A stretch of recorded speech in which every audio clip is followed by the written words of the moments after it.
All right, everybody. Well, welcome once again to the RecPoker podcast, kind of a special edition today. We've got three of us co-hosting this thing because we need to grill the master. We've got Stacey Nelson and Derek Smith here co-hosting, and we have Chris Fox Wallace on the line, who's going to share a little bit about the iNinja Resurrection, the relaunch of the iNinja brand, which is super exciting. The first event coming up here in mid-December down in Iowa. So Fox is going to chat a little bit about that, and then we're going to grill him on one of the issues that a lot of us less experienced recreational players have been struggling with, and that is continuation betting on different board textures and different situations, and knowing when should we be c-betting, when should we not. And I think it's something that continues to elude all of us, or at least to some degree. And I think every time we ask a pro like Fox, he says, well, it depends. And we know it depends.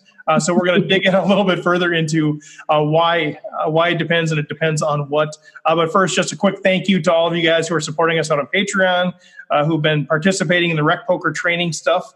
You can look at all of the information that we have out there at RecPokerTraining.com. We've got some really cool play and learn sessions coming up that at some point we're going to get Fox involved in those as well. But we got those coming up December 16th, so check that out. And as always, thanks to Running Aces for your support and your sponsorship. So with that, why don't I first introduce, for those of you who are on YouTube, you can see all of us. If you're on the podcast, all you can do is hear us. But Stacey Nelson, Stacey, why don't you just kind of share a little bit about your journey and kind of how you got into poker and why are you here today? Yeah, without taking up too much Fox's time here, I'm Stacey. I'm a good friend of Steve's, and he kind of roped me into this several years ago. We had a group of dads that wanted to start playing with their sons, and so they dragged me in for nickels and quarters, and realized pretty soon that he was playing poker and I was playing cards, and realized that there was a lot more going on when he kept telling me what my hands were before I would ever show them. And so that got me involved, going, okay, this is kind of cool. This isn't just a luck game like a lot of people talk about. And so we started just talking poker, and the more we talked poker, the more we loved it, and the more we wanted to kind of grow the whole idea of people that are just wanting to learn the game. Yeah, and we're learning it together. Him and I are on this kind of similar path, similar journey. Derek, what's your deal, man? Also a rec player.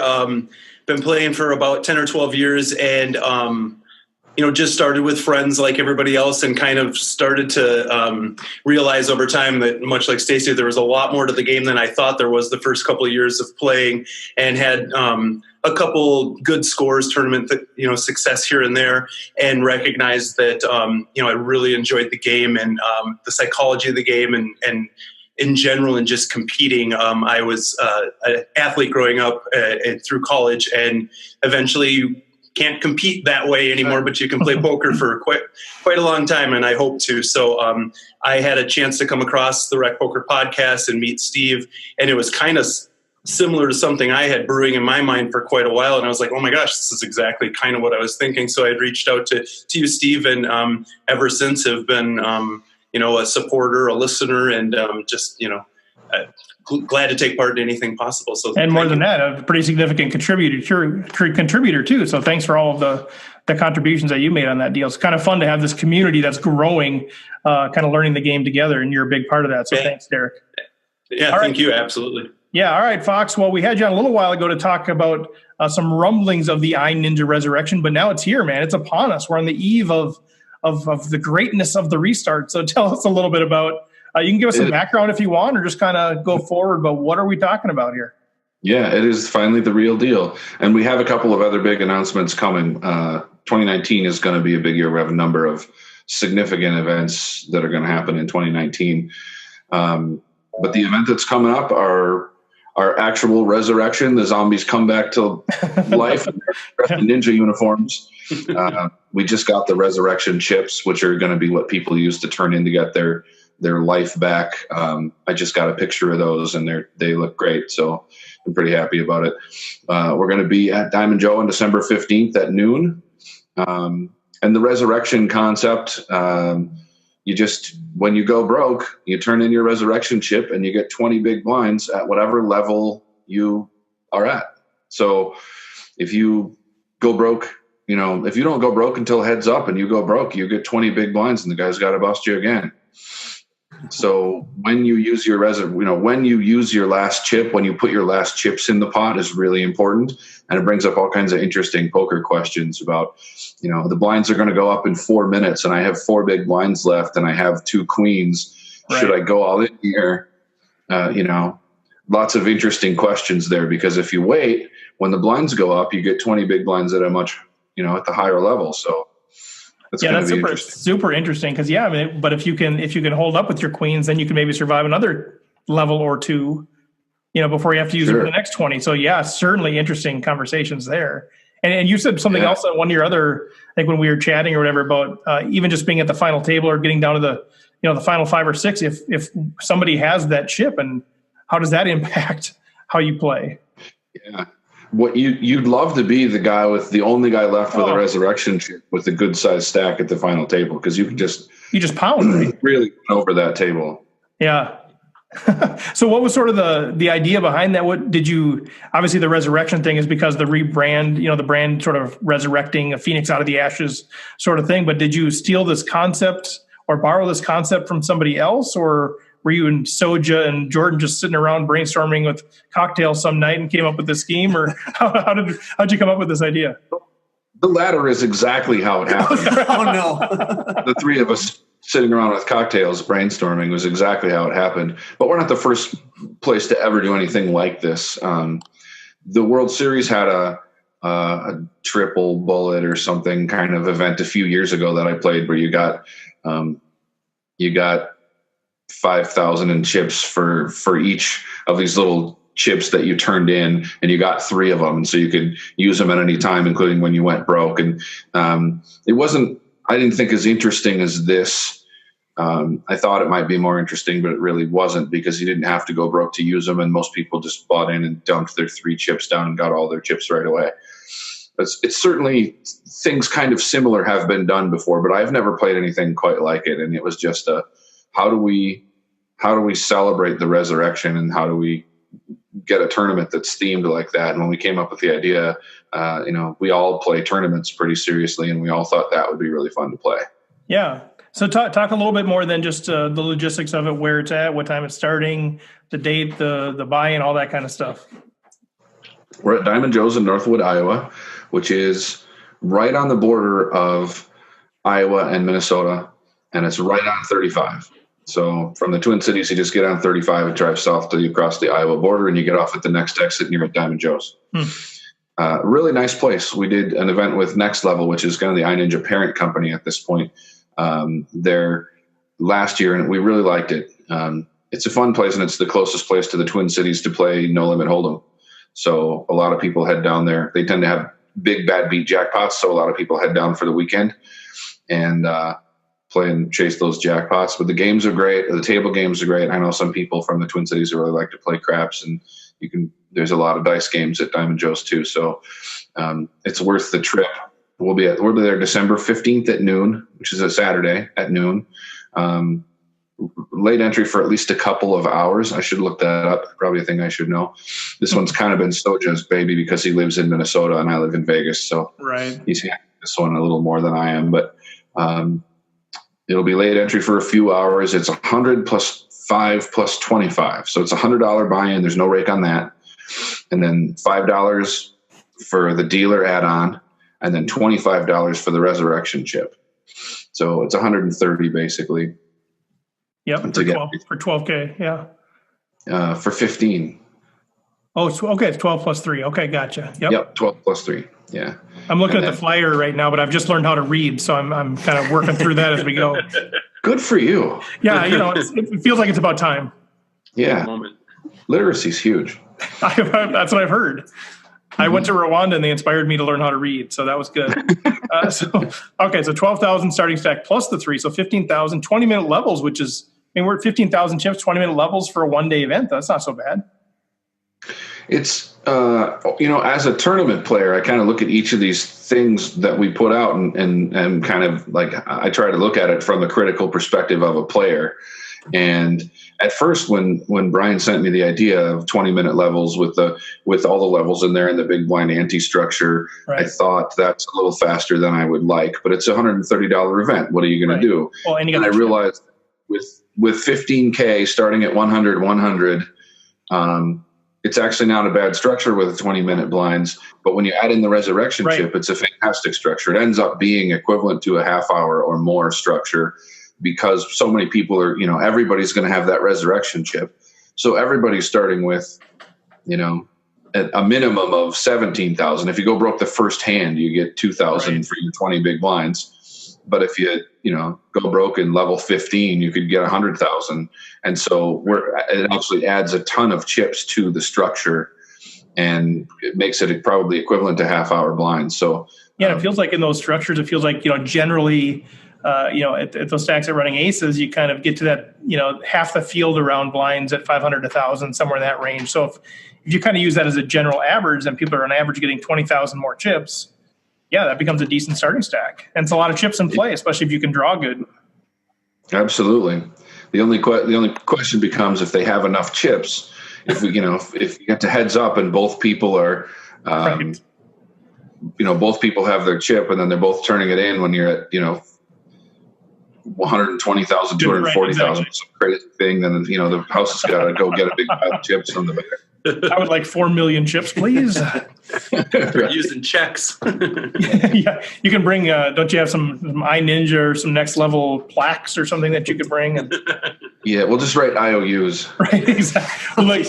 Well, Derek's been there. We'll do that like in our home game when we run out of chips. If we have too many rebuys, it's okay. Well, these white chips are now 100,000. That's kind of how would you think? Well, you guys play big. What's that? You guys play big. Oh yeah, go big or go home, Fox. That's kind of our motto. Yeah, the buy-ins are huge. You probably wouldn't be comfortable in that sort of a game. I would invite you, but it's probably a little bit higher. You'd have to go on U-Stake or something to be able to play our home games.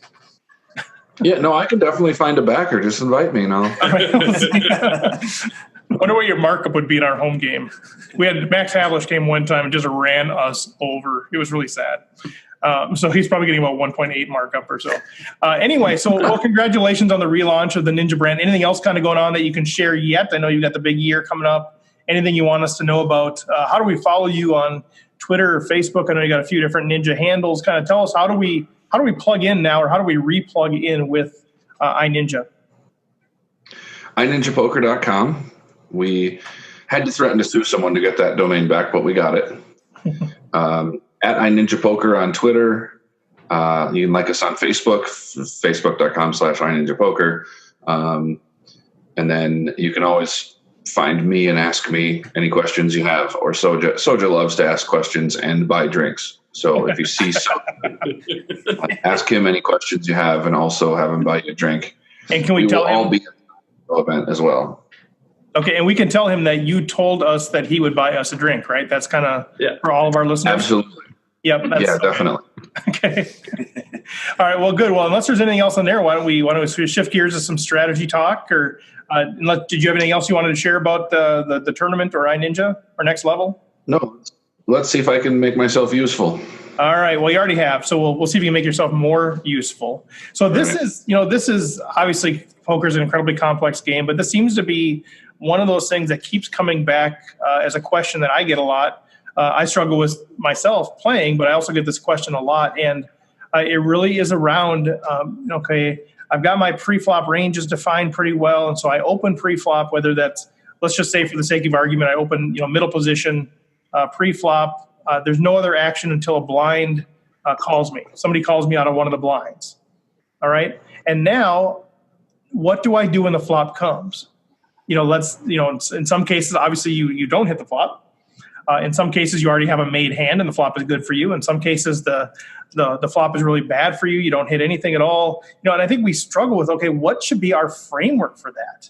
And I think we're looking for concepts. I think we can talk about specific hands, and I think those are important to get us there. But what are those general concepts behind when I should be c-betting, when I shouldn't? How much weight do I give to the board texture? How much weight do I give to my opponent? How much weight do I give to my chip stacks? And I know it depends on all of those things, but we're kind of, coming to you to say, all right, just help. And if nothing else, I'm super transparent in saying sometimes I'm just lost.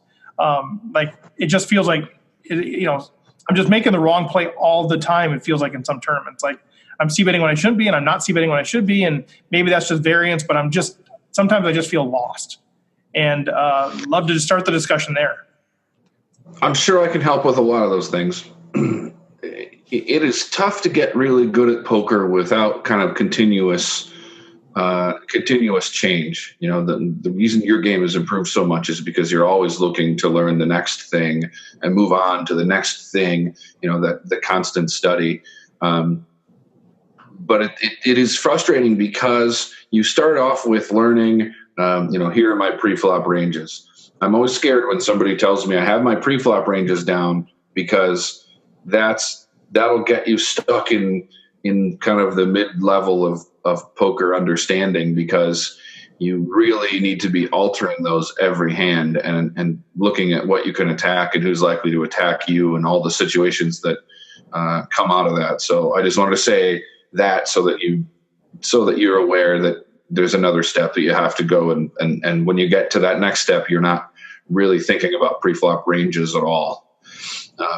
That the idea that you could create a chart and just play by this chart and you get to win is like enticing. We love that idea. You know, I love that idea too. If I could do that, I would, but it isn't a thing. It doesn't work that way. And everybody wants it to be a thing. Everybody wants to know the secret. You know, I have students all the time who will take a couple lessons and clearly be frustrated that I haven't told them the secret yet. As if I go, here's what you do, and you can go make $300,000 a year playing 5-10 now. And you know, it's a lot of work and a lot of changing how you think about things, and just using a chart can make you lazy. So you have to do that in order to have a basic understanding of pre-flop play. But now that you've done that, start looking to the next thing. Don't rest on that pre-flop chart.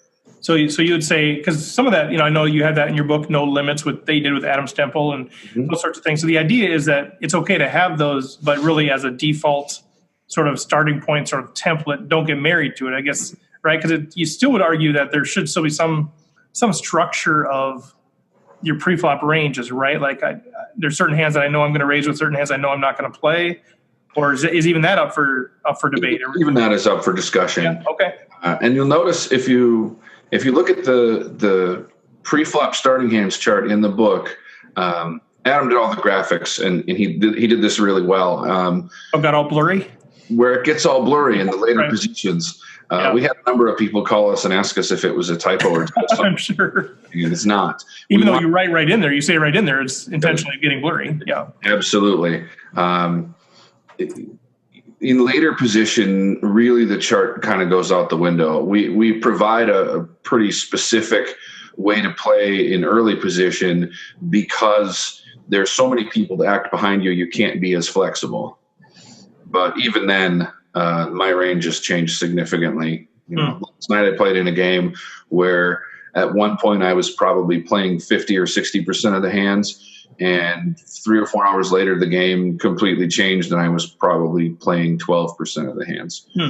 You have to change drastically. In a tournament, it might not be quite as big a change. This was a cash game, but so that is a thing to know. But as to the heart of the C betting and flop textures and all that kind of stuff, unrelated to that little comment that took up half the podcast. Well, no, I think that's important because I know that you'll say, or at least you have in the past, said, well, we can't talk about the post flop unless we talk a little bit about the pre flop.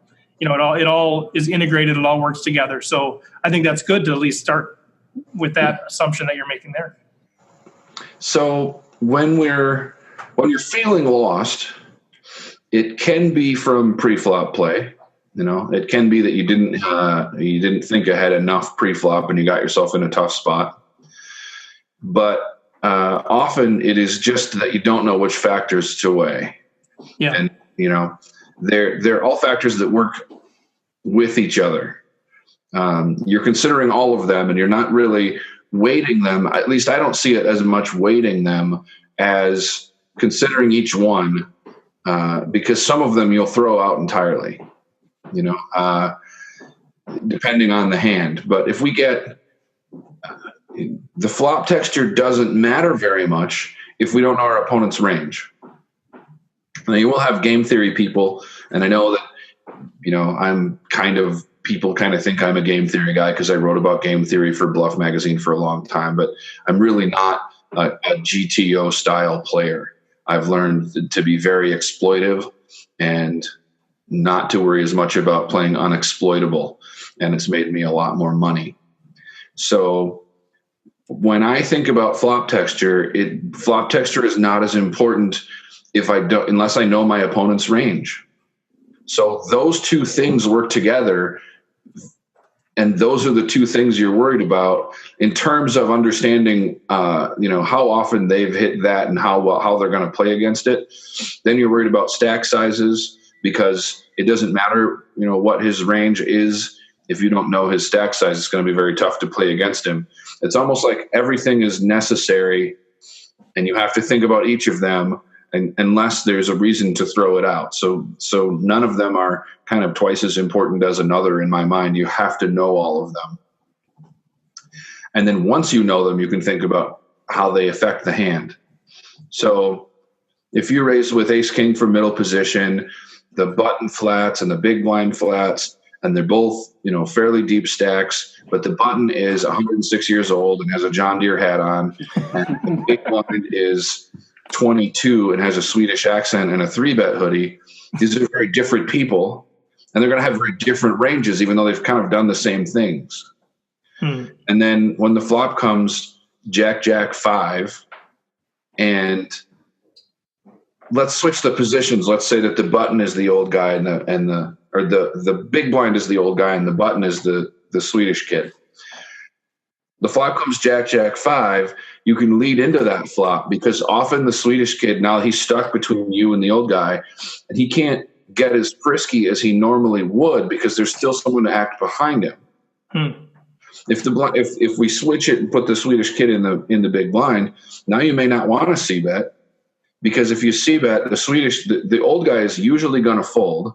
If he doesn't fold, you're in trouble. Yeah. He's usually going to fold, and if he folds, the Swedish kid is going to check raise you, or he's going to call, and he's going to try to represent a jack, and you're not going to know if he has a jack. And if he has a jack, you're going to lose a big pot. If you hit an ace or a king, it's a very troublesome situation. So you're either going to end up playing a pot with the old guy where he has a jack, or with the Swedish kid where you don't know if he has a jack. It's going to be frustrating. You may want to check behind and keep the pot small. If you do that, you've taken away some of the Swedish kid's chance to be aggressive with you. And the old guy, you're not that worried about anyway. Either he has a monster or he's going away usually.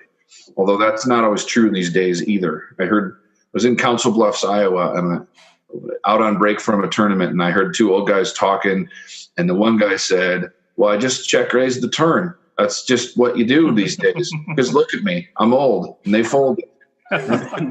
Even old guys aren't old guys anymore. Now that everybody knows that stuff, now the Swedish kid plays tight sometimes because everybody knows he's the 22-year-old Swedish kid. So you can't always rely on that stuff. But if we look at player types, with these kinds of players, on this board with these players, I'm going to check behind if the Swedish kid is on the button much more often.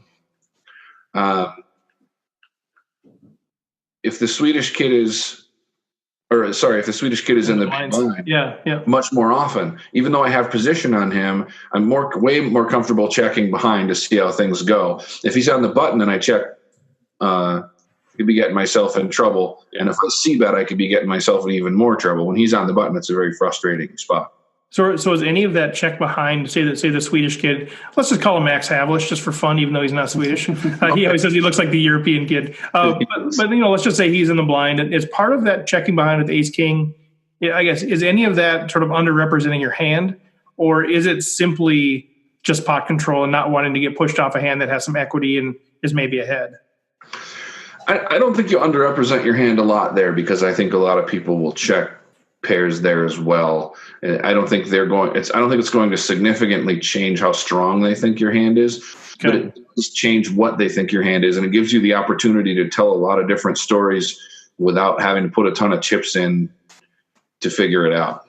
Because you might be checking back a jack there a lot of times too, right, against aggressive players. You could be. They don't know. Right. I'm not checking back a jack. Right. You're hoping to get check raised, right? And that's what you're hoping. or just to get all the money in the pot somewhere. I'm almost never going to be checking back a jack there unless there's a crazy player who ships it in every time you check to him twice or something. So how does that change? How does that dynamic change if you have, say, pocket tens in that spot? Is that any different than the ace king? Yes. Pocket tens is not going to get any better. Ace king is. Okay. So I'm much more willing to c-bet the pocket tens there. If the Swedish kid calls me and he's in the big blind, then I'm going to check behind turn in most cases. Sometimes I'm going to get a read on him. Sometimes I'm going to catch a 10. Who knows what else might happen. But I'm going to check most turns behind and then call the river with most rivers because he's going to lead. If it's an aggressive player like that, he's going to lead the river and I'm going to call. And then I'm kind of setting it up as a bluff catch. But if you're playing against a really good player, that doesn't work because they're not going to give you that automatic bluff that, so many recreational players will give you there when they're kind of aggressive recreational players will give you that automatic bluff and the really good player won't. So you really have to know your opponent to know how to handle these situations. So in that case, you're betting flop because you've got a made hand and you're not likely to improve. You get called out of the blind by the aggressive player. You check back the turn. Part of that to underrepresent your hand, part of that as pot control, and then part of that to almost to induce a river bet by them. All three of those things. It does because it accomplishes all three of those things. It ends up being clearly the right play in a typical situation. But you have to be flexible enough to look at this guy and say, no, he calls one bet so often and then folds the turn a lot that I have to bet again, or he would never check raise me without a jack, so I have to bet again. You have to be flexible enough, but this would be kind of your foundation would be the bet the flop, check the turn, call the river. That would be equivalent to your pre-flop starting hands chart. You don't want to rely on it all the time, but it is your foundation.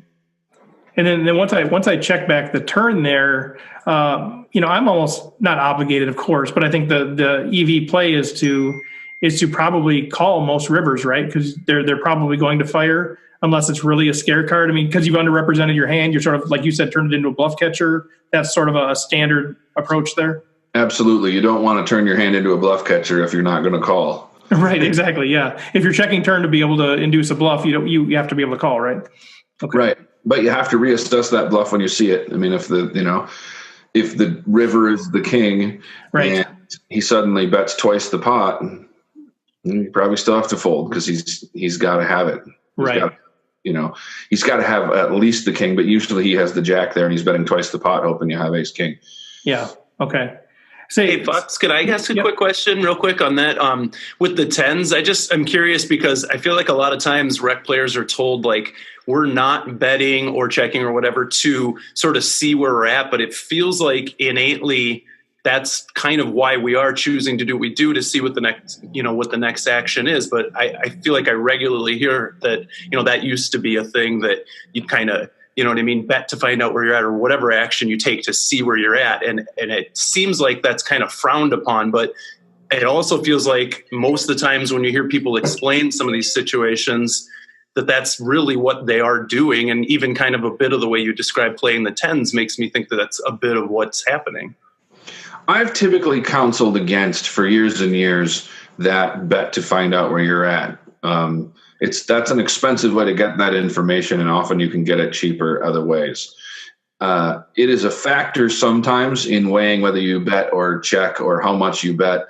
Sometimes the fact that you're going to get a bunch of information can be a factor, but typically it's not a big factor for me.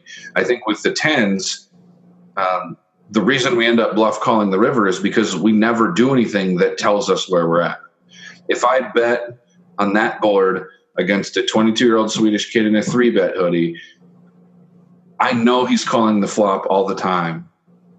And then when I check the turn, I know he's betting the river all the time. So I have no definition on his hand at all, which is fine because getting definition on his hand was going to be very expensive for me. Instead, calling the river is more likely to be expensive for him. Okay. I'm not betting the flop to get any definition on his hand. Now against the old guy, John Deere hat guy, if I bet the flop and he raises, he's got a jack in his hand and I can fold anything. Okay. But you have to know, the guy. So I hate to be using these stereotypes. I feel like I could be giving you enough information to get yourself in trouble when I talk like that, because I do a lot of player reading. It's a really important part of my game, especially in the cash games that I play these days, 4 or 5 nights a week. Reading a new player when they sit down is really important, but I've become a real expert at that. And in particular, in the games that I play and for the information that I need, I've learned to do it really well. And I hate to tell people, you can do this against this kind of player, because then they're going to go do that against that kind of player and they're going to get torn apart, because sometimes the 22-year-old kid in the 22-year-old Swedish kid in the 3-bet hoodie is a wizard and he's really good. And if you play with him against him that way, you're going to lose every dollar you have. And you have to be able to judge that and figure out, who is this person? How good are they? What are they doing? But if we use those stereotypes as kind of just as examples of people who actually do play the way they look, then we can, they're convenient for hand histories. Okay. So and I want to get to, I know Derek has an actual hand example, so I want to get to that in a second. But one of the things I want to just clarify, Fox, what I'm hearing is certain players, it's going to be hard to know what their range is anyway. So looking at board texture and saying, well, this is good for their range or bad for their range, is sort of doesn't really factor in that heavily. You're just sort of playing, how do I want this to play out, flop river or flop turn river. Well, you can always put them on a range. It's just, sometimes it's very wide. Right. Fair enough. And sometimes it's not worth putting the chips in to get the information or making the play to find out. Right. Something you just can find out on the river and get there. So what about against opponents that maybe are a little bit easier to hand range? So I bet middle position, or I open middle position, and I get called by somebody, who's fairly predictable in terms of what they defend with out of the big blind. Maybe I know they're 2 Broadway cards, or pairs up to 7s, or if I kind of know what their general defending range is, in that situation, when the flop comes, how much are you thinking about their range when you're deciding, is this, I guess when you're looking at the board texture, are you saying this is better for my hand, or, for my range than versus their range? Or are you simply just thinking about their range and saying it doesn't really matter how it is for my range? I mean, what's sort of going through your mind when you are making a determination if you're going to c-bet against somebody who defends with a fairly predictable range? So there's some very good players, like Matt Berkey's an example. I know you've had him on the show. Yeah. Who play a very GTO style. I've played with Matt, and I know that he's not all GTO, that he actually does pay attention to his opponents and exploit them. But what he teaches is very GTO. And a lot of very good coaches and very good players have a very GTO approach, a very unexploitable approach. If you're doing that against a player like this, where you can really read and a lot about, especially if this is not a very strong player, you're giving up a ton of value. If you look at this player, but then again, if you're playing the best players in the world, which often Matt Berkey's playing against, then you have to have the GTO there and be using it. I don't need the PO solver to play against someone whose ranges I know that well and who is a typical recreational player. If you're playing $200 tournaments in the Midwest like you do a lot, and you run into a guy whose range you should and you've got position on him and he just called from the big blind, you should be ecstatic. Like, you're going to crush that guy. Yep. This hand, he's in real trouble, because not only do you know his range, and that it's all, basically shoulders and torso, because if it was head, he would have 3-bet. Right. And if it was below the belt, he would have folded. So you really know where this guy's range is, that whole strip of his range. And then you can look at the flop and compare it to the flop. Whereas if you're playing GTO, you look at the flop and you think, how is he going to view my range on this flop? And you're thinking multiple levels of, how do I handle this in a GTO situation? But in the situation you're describing, you just look at his hand and how did he hit this flop? How often did he hit this flop? And then your hand only tells you just what do you want him to do? How do you want to manipulate this situation? If the flop is 10-9-8, you don't love that board against a torso defense range. But if your hand is ace-9, then you're not in terrible shape, and it's going to be helpful for you to know where you are. And, this is one of the times where that actually matters. If you just check behind, then he's going to bet every time, you're in trouble. But if you know your player, you may know that this guy never bets without a hand. And you can check behind even with ace nine if you want to, and see how the turn looks and find out if he's got a hand. If you know he's going to bet anytime he has a big hand, excuse me, and you know that he's going to check when he doesn't, that's amazing for you, and you can use that information. So anytime that you have that kind of information on a player, the GTO stuff just kind of doesn't matter. It falls away. If the flop is 4-4-5, now you've really got him, because either he has fives full of fours, or he has nothing, or he can't play a huge pot with you. Mm-hmm. So then just looking at how deep are the stacks. Can I, and let's say that you have ace jack, right? You kind of the bottom of your middle position raising range for a tournament. So you don't have anything, and you're not real excited about it. You're kind of considering your hand to be a bluff, but your bluff's going to work because you know this guy, and you know that he doesn't have a hand better than a pair of tens, a pair of nines, and unless he's got a full house, everything else he's going to fold if you put enough heat on him. So then you're looking at stack sizes. How do I plan this out? I can bet the flop. Then I can bet this much on the turn. You can, I don't know if you guys are familiar with the term down bet, where you bet like a third of the pot on the flop, and then you make a much bigger bet on the turn. That might work in this spot. If the turn doesn't hit his hand, which it usually won't, because if it hits his hand, it's very likely to have hit your hand. Because all his small pairs are going to usually miss. Probably at least be an over to him. At least be a scare card for him. Right. Yep. So you can down bet the flop and then bet bigger on the turn and chase him away. You can also, if you know this guy and you know that he's going to do certain things, you can bet the flop and bet like 2/3 of the pot on the flop because you know he's going to float, and then check behind on the river or check behind on the turn and then raise him off it on the river. If you know this guy, just take the pot away from him on the river, because think how intimidating that river raise is. So if it's you, as an example, and I raise the river in that spot, you're going to fold the vast majority of your hands. You're going to have to have at least trips to consider calling me. Yeah. But your game evolves constantly, so maybe that's not true anymore. Well, no, you know it's true. How many pots have you taken from me over the years that you had nothing? I've never done that. I wouldn't do that. Never, I'm sure. Yeah, no, that's good, man. That's good stuff. And that's just sort of that, a lot of, I hear you guys talk about it, and it's so second nature. You're like, well, then just do this. Well, then just do this, and then just do this. And so, Derek, I want to get to your hand, but I think, for me, part of that is, or I guess a question for you, Fox. I mean, I guess how much of that is, man, just really working off the felt, trying to really develop that strategy, trying to figure out, thinking ahead 3 streets, and how much of that is just reps, just playing? Yeah, it requires both those things. Sometime if you want to do a little reading, there's a book called The Talent Code that I think is really good.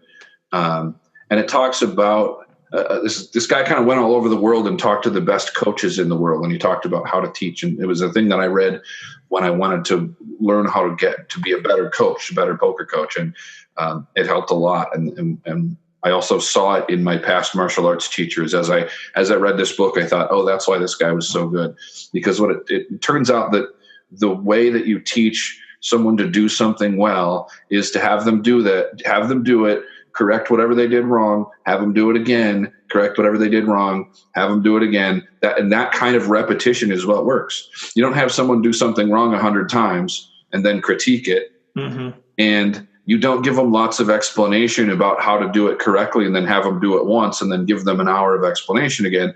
You have them do it, you correct their mistakes, you have them do it again. You keep doing that. And that works with poker very well. It's a way that I found to work really efficiently with my students as well, is to get the reps in, but also be studying off the table so that you have things to work on. I give people exercises for when they play. Your exercise tonight just gave a student their exercise for tonight is they're going to go play a tournament, and they're going to know what everybody's stack is at the table at all times during the hand, and how it compares to the pot size and how many big blinds it is. You need to look across the table and know that guy has 65,000. It doesn't have to be exact, but it's got to be close. That guy has 65,000, which is 35 big blinds, or whatever it is, right? You have to know everybody's stack in big blinds. You have to know how it's going to compare to the pot you're playing, all those things. So I give them exercises and they're things you have to do while you're playing. So the way to get better at this kind of analysis of flops and opponents' hand ranges is to study it and then go do it while you're playing. Mm-hmm. And that is the hardest part. Most players can study a little bit away from the table if they want to get better, and they can go play, but they aren't applying things and thinking about those lessons while they're playing, which is where the actual learning happens. Yeah, and I think for a lot of us, it's hard. The step of correct it is hard because we don't have you looking over our shoulder saying you need to correct that. So we're sort of stuck trying to figure that out on our own. So that's where these kinds of conversations, learning in community is helpful, because we might think we're doing everything correctly without somebody saying you're actually not. Yeah, you have to have a couple of poker buddies who are good, or a coach or a forum. Definitely, you have to have that.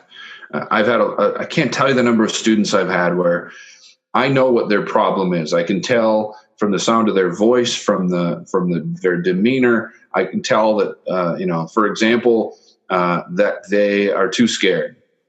And so I will say, okay, you raise, you're in the big blind, and I'll describe a player who's kind of a typical, let's say, one of my archetypes that I use sometimes with my student is Titleist hat.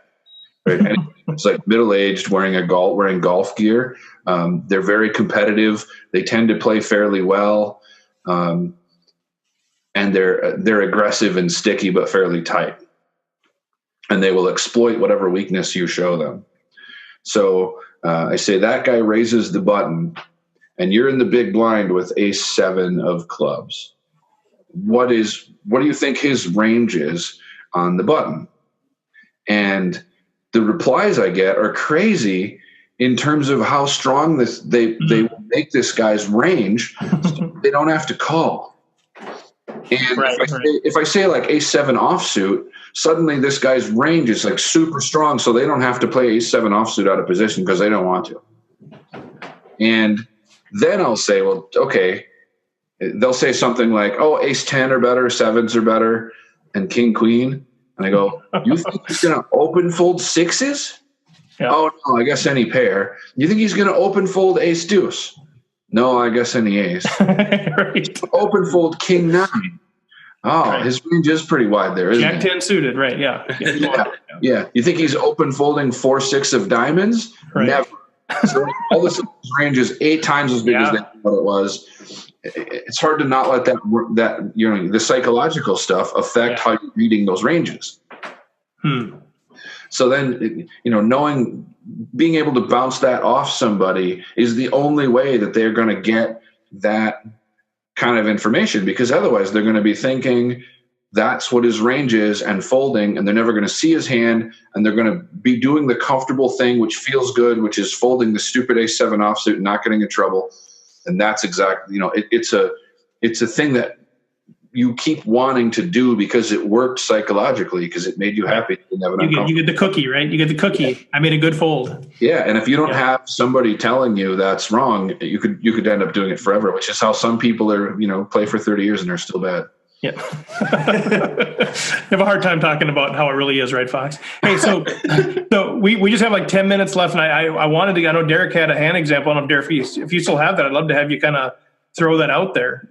Yeah, if you're open to it, Fox, that'd be great. I think it's pretty applicable to what we're saying in the sense that, like Steve had mentioned, I got to a point where I felt lost. And it's funny that you mentioned ace-jack in particular in one of your examples, Fox, because that's specifically what I had. But real quick before that, I read the Talent Code recently, and I can second that, Fox. That was a really interesting read, a really cool book.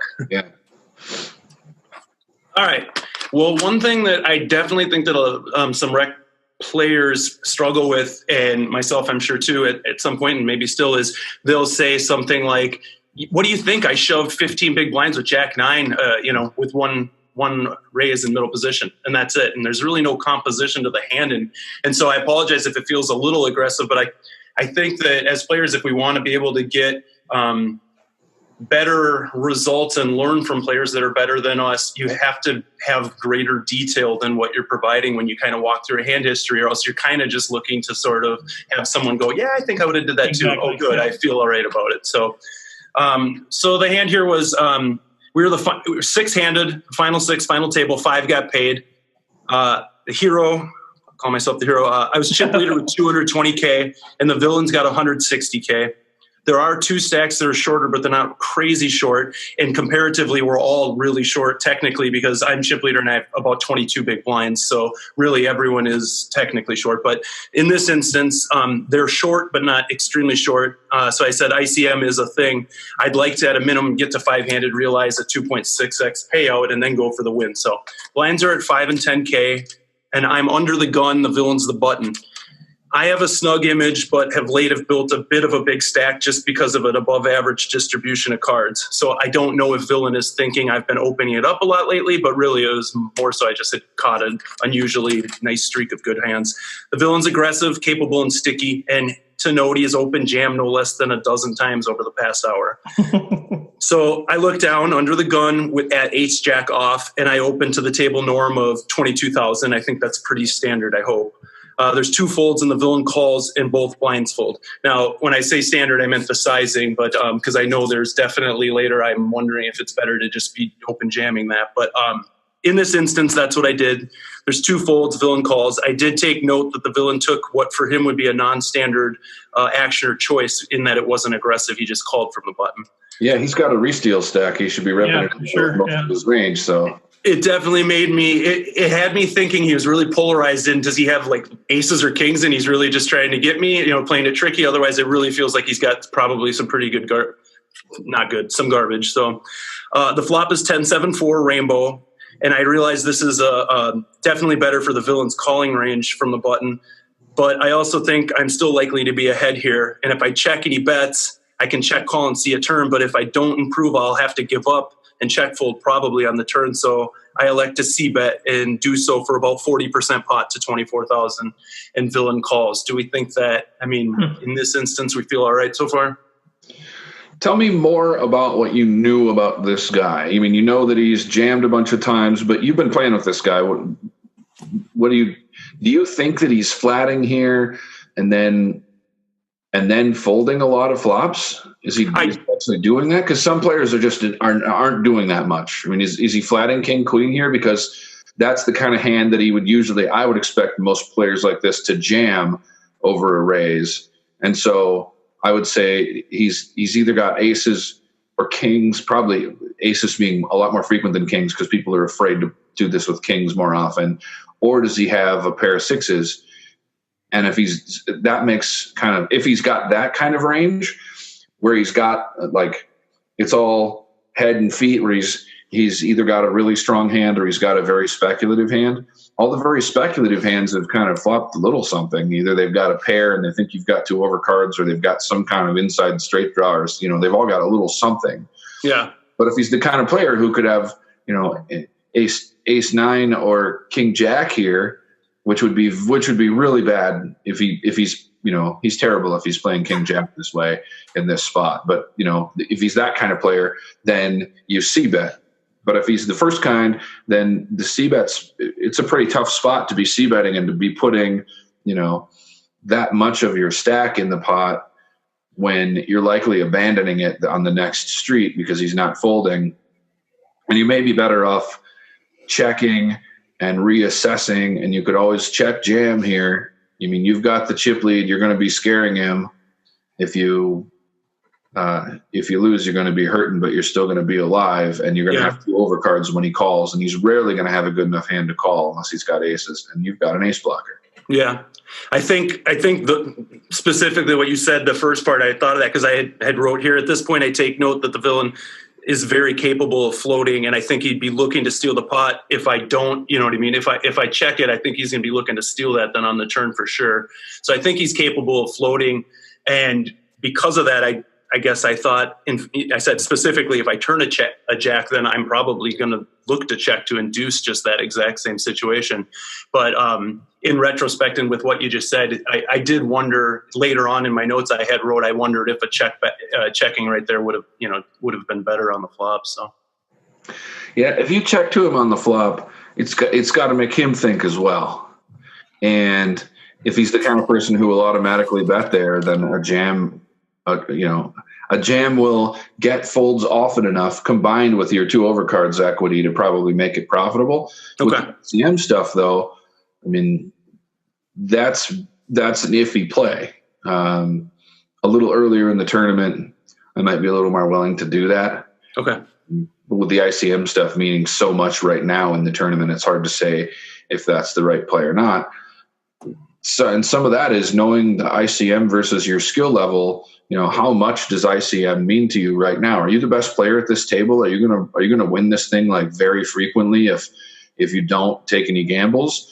Or is everybody pretty good? People are pretty aggressive. The stacks are short. It's really kind of a bunch of coin flips. In which case, take whatever little advantage you can get.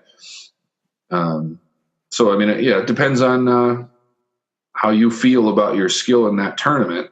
Okay. And then, all your thoughts on this player make it a lot easier to assess this hand history for sure. Like it's a very detailed hand history that makes it easier to look at, but it is a tough spot. I think that I would likely check the flop unless I see a reason that I think this guy is going to fold a lot because of the way the ranges are here. I mean, I see bet like probably 90% of the time in tournaments, but this might be a 10%er.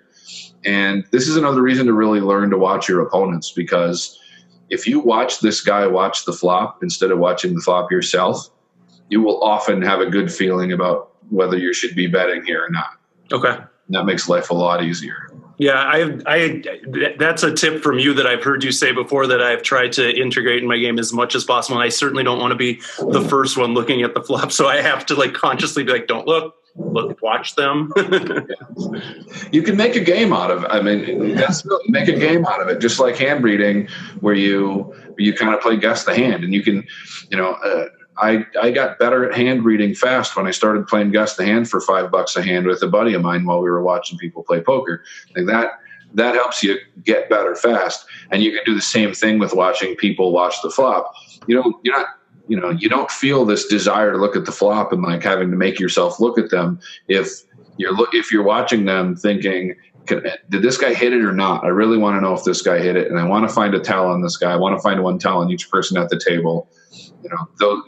Turning it into a predatory thing rather than forcing yourself to do it thing makes it a lot easier. Otherwise, you're kind of seeing the flop in your peripheral vision, and you're not really paying attention to what's going on at the in the player's head when you see them watch the flop. Yeah, that's fair. It definitely makes sense. I think that makes it's funny because I did have it at the end of my thoughts. Like, is this better to just check right away from the get-go and kind of go from there? So, and the way you explained it, I think it does make sense. There is a continued action, but I do feel like even that was pretty helpful. So do you want me to continue, or what do you guys think? Yeah, we probably got to wrap it up pretty quick. But yeah, if you want to continue on the hand, go ahead, do it pretty quick. I want to honor Fox's time, and that's why I wanted to be sure. I didn't know where you're at. I got to wrap up here in a couple of minutes too. So, but yeah, I mean, if Fox, if you're open to it, we can kind of quick go through the rest of it. Yeah. Okay. Thanks. It was just that he called and the turn was a king, which I thought was a good bluff card for me. I wrote particularly because if villain flops second or third pair, it's not likely he did so with the king kicker, having 2 pair. And if he is playing like aces or set tricky at this point, I just feel like it's either that or something really bad, like 2s or 3s or something, because he would have 3-bet, in my opinion, 6s, 7s plus, or just jammed because that's what he had been doing a lot. And so again, I was just a little bit stuck on what to do here, because other than potentially flopping a set of 4s, I still feel like, well, even with 4s, that he's really, really polarized on either end. And with him calling the flop, now do I start to weight him more to that, head end as you described? So, what to do. And again, I'm out of position. And if I check, I'm 99% certain he's going to bomb, whether he has a hand or not. So it just becomes kind of a tough spot. Well, does he ever not have a hand here and still jam it? I wonder if I check if he would. I guess I don't know him well enough to know for sure. But my thought was, I think if I check it, he's putting the money in. Yeah. What's his bluffing range on the turn? I think it's possible he could have something like Jack 9 for the gutter, 9-6, I guess. Otherwise, small pair, like really small baby pairs that he decided to call pre with. Like I said, 4s would have flopped a set, but 3s and 5s maybe. I don't think 9-6 is in his range. Jack 9 suited might be. I thought suited, yeah.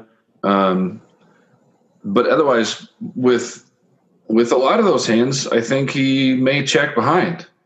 Okay. I mean, if he's got a draw, if he's got a small pair, you've just told him when you check the turn that you don't have a pair yet, and he may check behind to keep the pot small. Okay. This depends on your knowledge of the player specifically, but he may check behind to keep the pot small. If he's got Jack 9, he's going to check behind and try to, make it see the free card. Yeah, at least some of the time. And then you're kind of weighting behaviors like you weight ranges, But I don't think that he bombs a lot of bluffs here because I can't find a lot of bluffs that he would do that with. At least if he's a typical player of the type you're describing, and if he's a very predatory player who just wants to steal the pots, then maybe he's jamming 3s here. But a lot of people will just check behind with 3s as well. So if he jams, it becomes a little less likely that he has 3s and a little more likely that he has a real hand of some kind.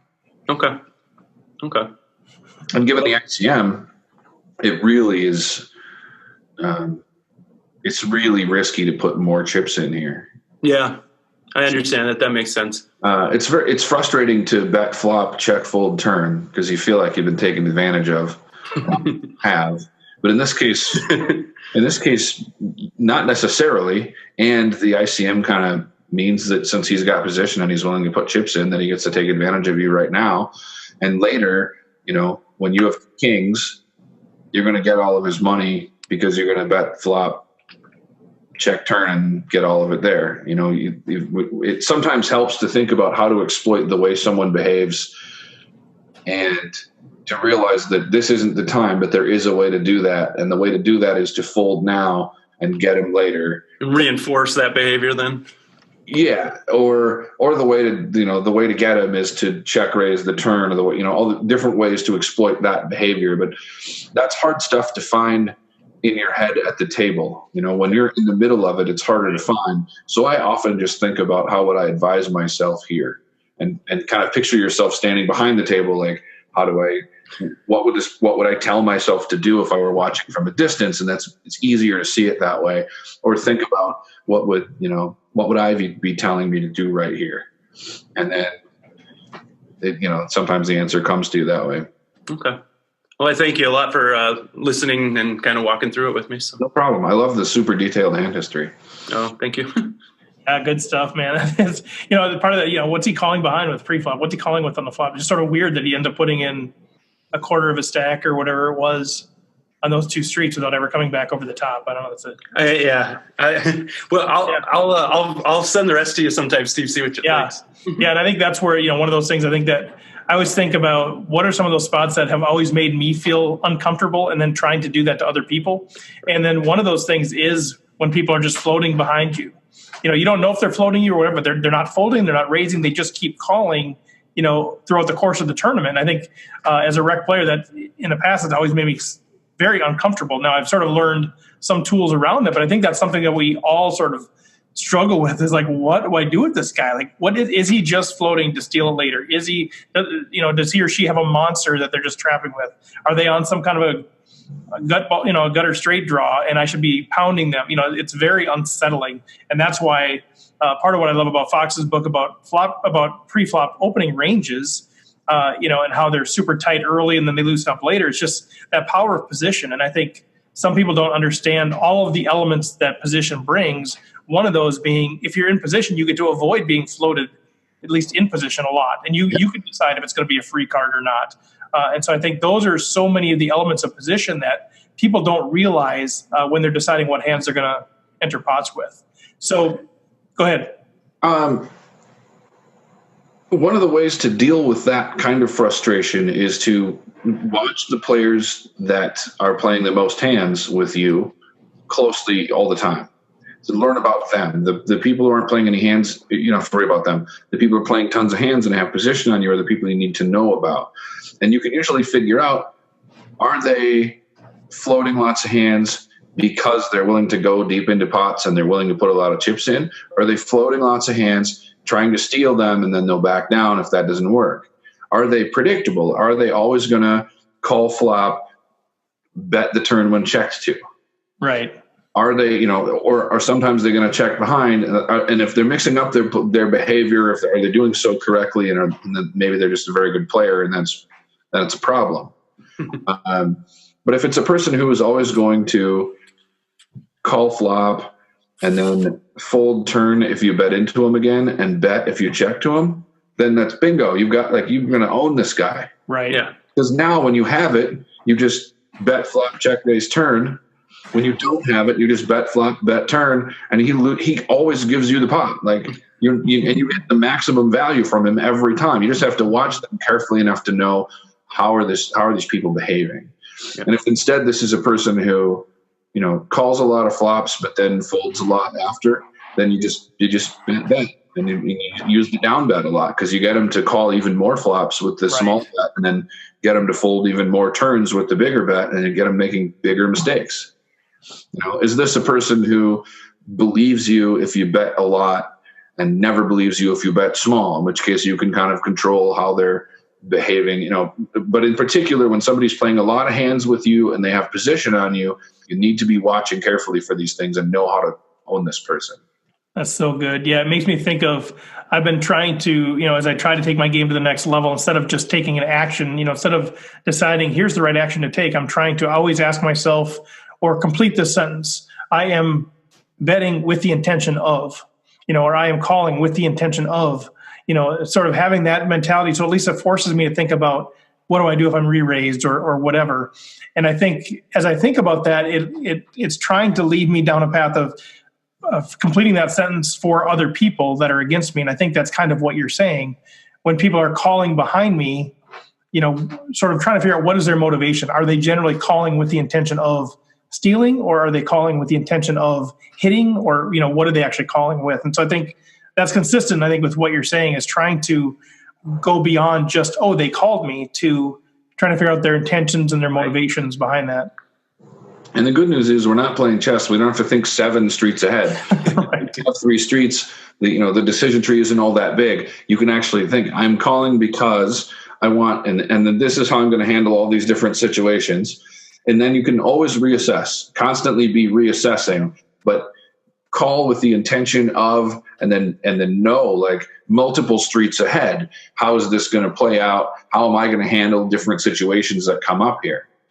If it was, if we're playing with 10 streets, it would be impossible, but we're playing a game that really isn't, that's very complicated in a lot of ways, but isn't that complicated in terms of the number of decisions we're going to have to make. And we can think pretty far ahead, group things into ranges.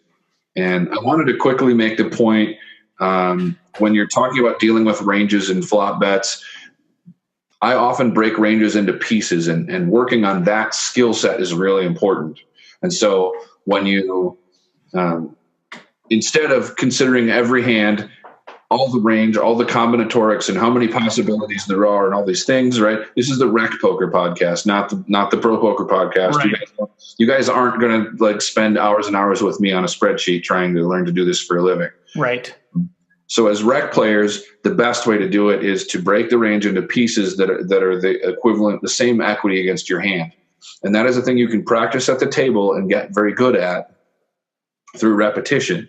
So, the flop is ace 6-4, and you have a pair of 9s, and you bet and your opponent calls. Right now his hand, his range is sets, aces, any ace. That's about it. Straight draws, maybe, if they were some loose sort of player. Yeah, right. If the 6-4 are 2 hearts, then you've got to include all the hearts, including aces with a heart draw. True. Ace and hearts kind of thing. Then you look at those in how they play against your hand. Like you're beating the flush draws, but you're only, a 2-1 favorite at best. They're likely to have overcards with a flush draw. If you've just got the ace 6-4, you're facing sets and aces, and that's bad. That's a bad news situation, and you're in real trouble here. If we get a different flop, if you have ace king and the flop is 10-3-3, there's a couple callers of your initial pre-flop raise, and you bet and you get called. When he calls, say it's 10-3-3 rainbow, he's either got a 10, a 3, or a small pair. If he's got a small pair, it plays the same as a 10. If he's got a 3, it plays very differently. So you put it in two ranges. Either he's got this pair that he might be able to fold, whether it's a 10 or a pair of sixes or whatever, or he's got a 3 and you're in big trouble. So then you figure out how to play against these two ranges and how he's going to respond with these two ranges. What you know about the player, is he going to call another bet with a 10 or with a pair of sixes? Or if I make a big bet here, is he just going to put me on aces and fold like a lot of people do?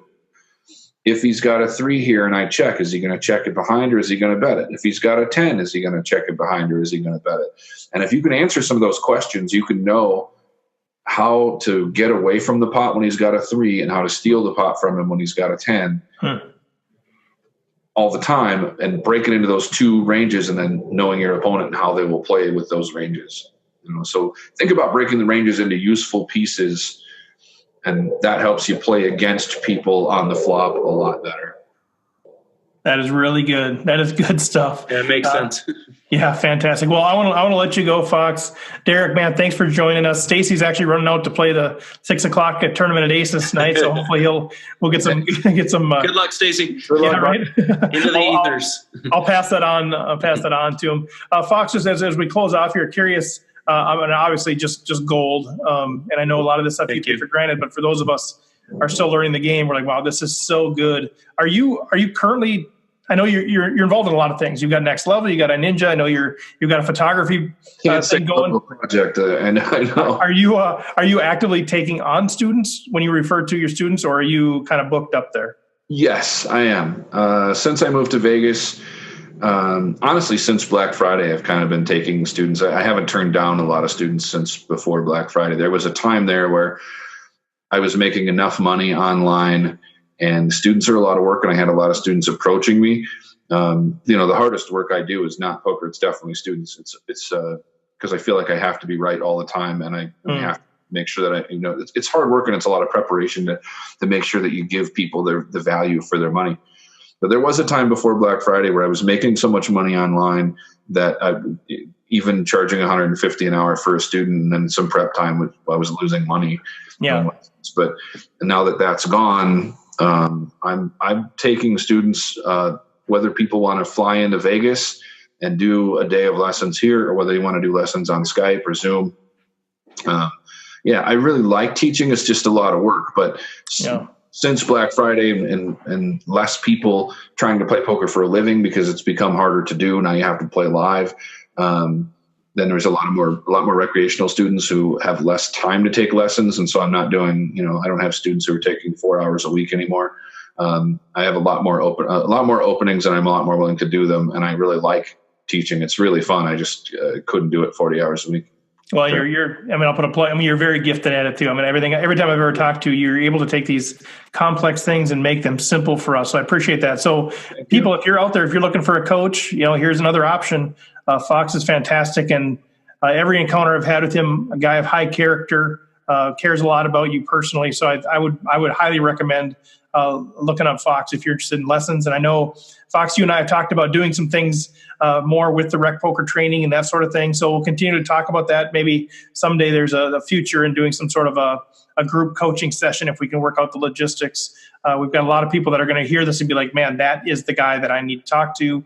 But for many of us, it's hard to invest that much money in coaching when we're not playing that much in terms of buy-in. So I think hopefully we'll have some sort of a thing in the future where we can actually figure out. I'm sure we'll figure something out. I have some ideas we'll have to talk about soon. And the good news is for us, very few people put any serious work into their poker education. So the game stays soft. And nobody, almost no one sees it realistically when I get students who want to play for a living.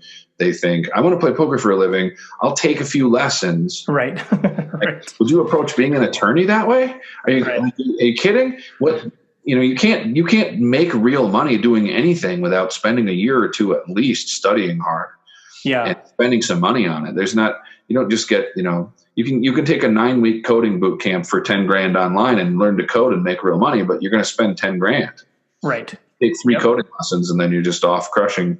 And most people think that that's how it works. Even most people that want to play for a living think that that's how it works. They just, I read a book and I took 2 lessons. I'm ready to go and I should be making pretty good money here.